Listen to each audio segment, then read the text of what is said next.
What's up, guys? Welcome to episode 4 of the tutorial series. So this time we're going to expand on the custom menu items so that we actually use the resource ID and it displays the drawable in our list. So we already have the drawable placed in our layout, and we can access it using the ID of image view. But in order to actually make the change, since ArrayAdapter won't take an image view as a parameter, we have to make our own adapter. And so we can extend an ArrayAdapter, but have our adapter take in this new custom menu item.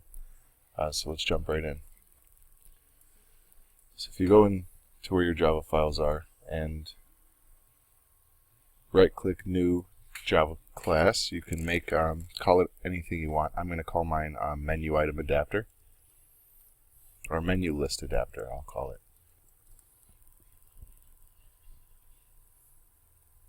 So your MenuListAdapter is going to extend the ArrayAdapter, and it's going to take in a custom menu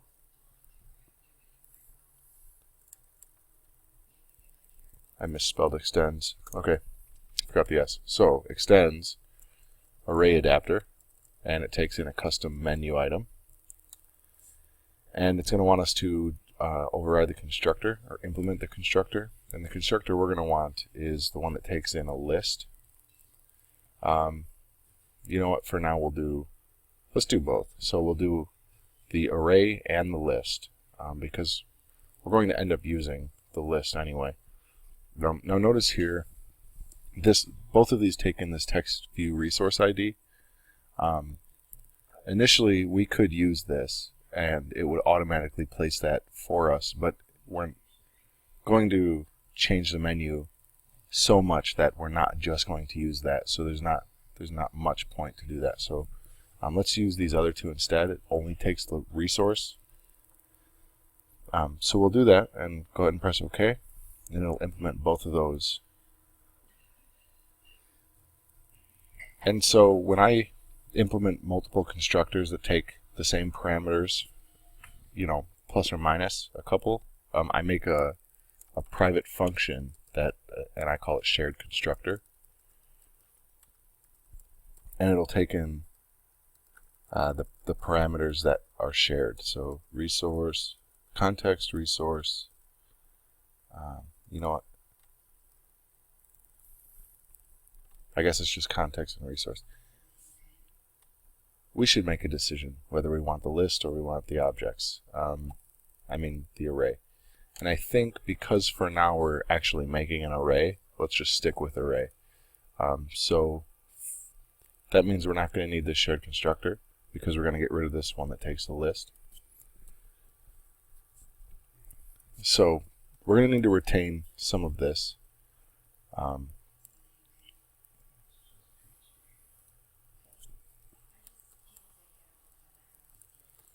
So let's make some private variables. So we want to retain the context, so private context.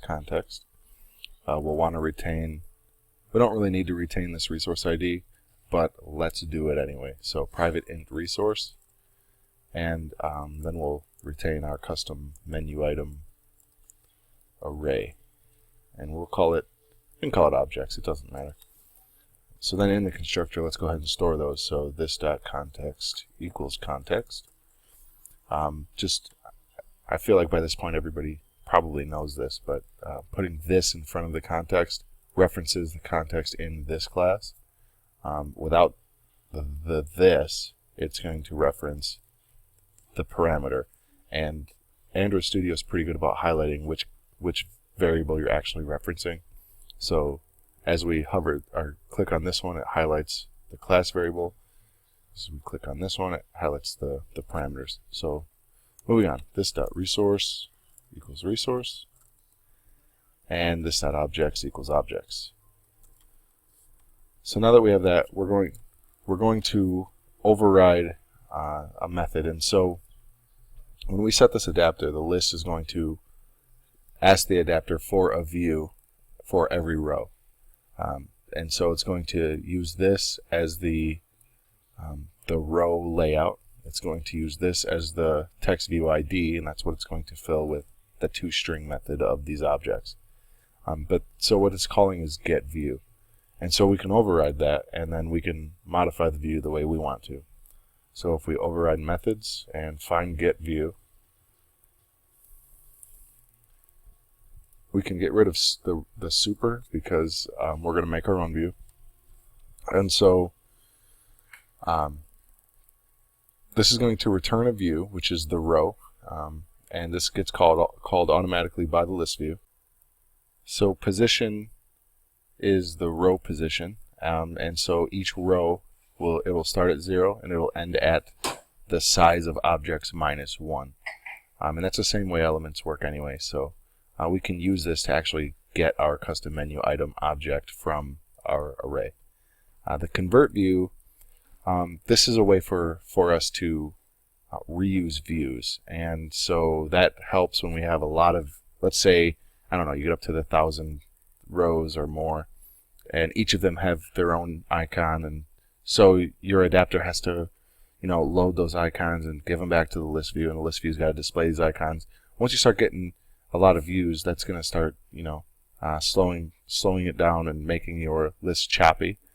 So Android gives you this ConvertView, and it lets you, it already exists. It's already grabbed a reference to the icon. Now all you have to do is just change the icon, and so that's a little more efficient. And then parent is the actual list view. So if we go in here, first thing we want to do is check to see if our ConvertView is actually null or not, and if it is, we want to instantiate it. So ConvertView is just a view, and Android gives you something called a layout inflator, and layout inflators let you essentially this set content view pretty much inflates a layout, and so that's what we're going to do for each list item. So we'll say layout inflator, and you call it anything you want, so I'll call it inflator, equals, and then if you cast our context to an activity, this.context, so that what we did here is just, our context is an activity, but to make it a little more general, we're using it as a context. So we can cast it to activity and have no issues. So activity.getLayoutInflator. It's that easy. So now we have our layout inflator. So what our layout inflator can do is fill our ConvertView with our menu list item layout. So we can say ConvertView equals inflator.inflate, and then so it's going to want a couple parameters. The first one is the resource. So our resource is this.resource. And then the next one it's going to want is the view group. Well, we have a view group right here, so let's just use that. So that'll put it into our parent, and then it wants to know if we should attach to root, and we don't. So we'll say false, and that's a Boolean, so we'll say false. And that gives us our ConvertView. So what we're eventually going to do is make a view holder, which it's recommended in Android's developer documentation to use a view holder, and that will, give you the reference to all your views, so you don't have to continually call, find view by ID. And so there's a lot of overhead there.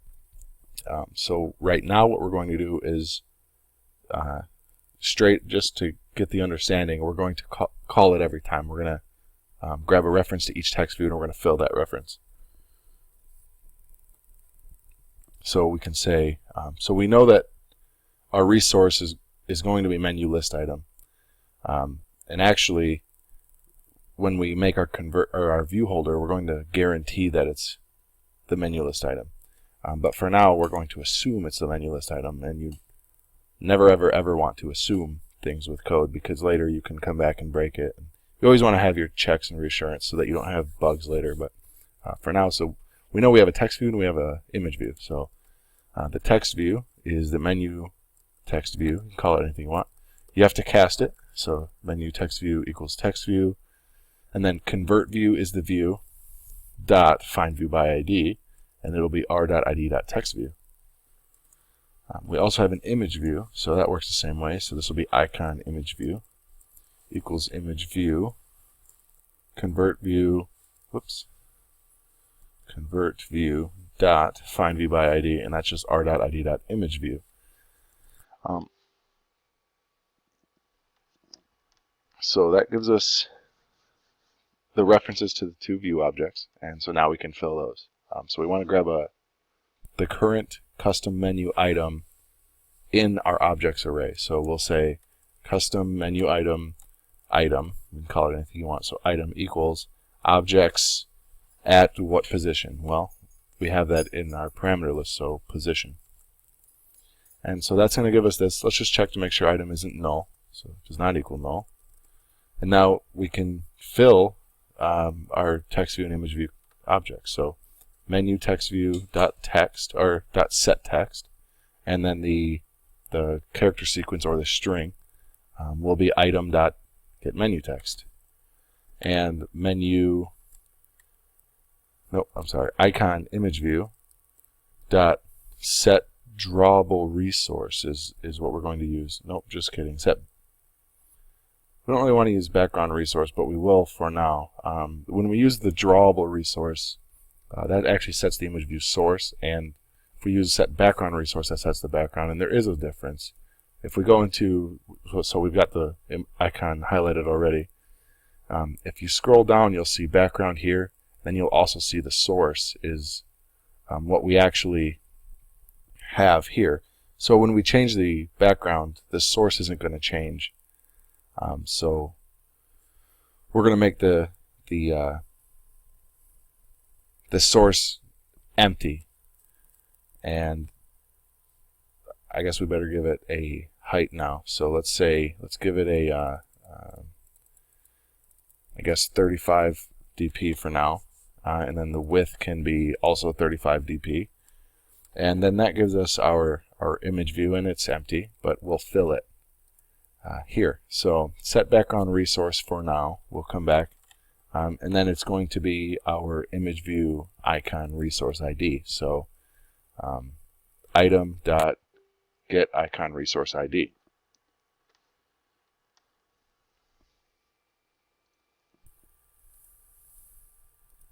Okay, and so that fills our view, and now all we need to do is return it. So return ConvertView,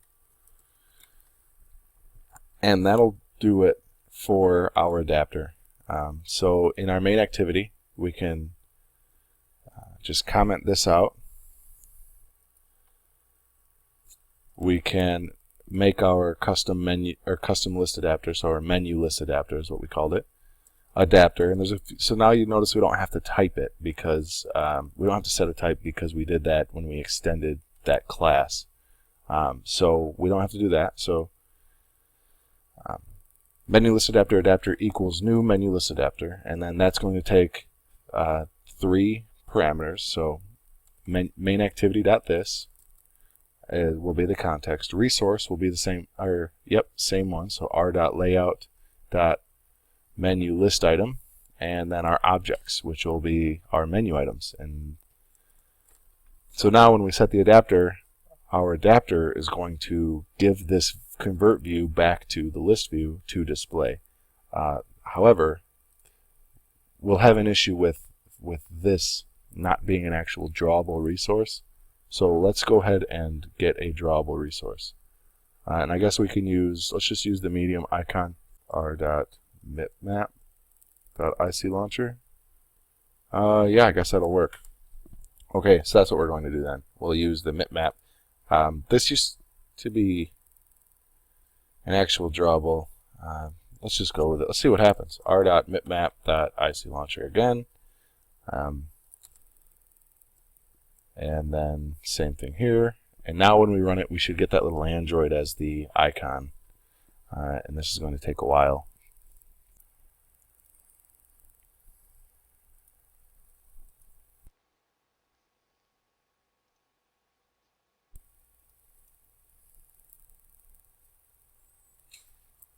Okay, and here we go. So we have our menu text, we have our IC launcher, and these are loaded by our adapter using the actual custom menu items icon resource ID.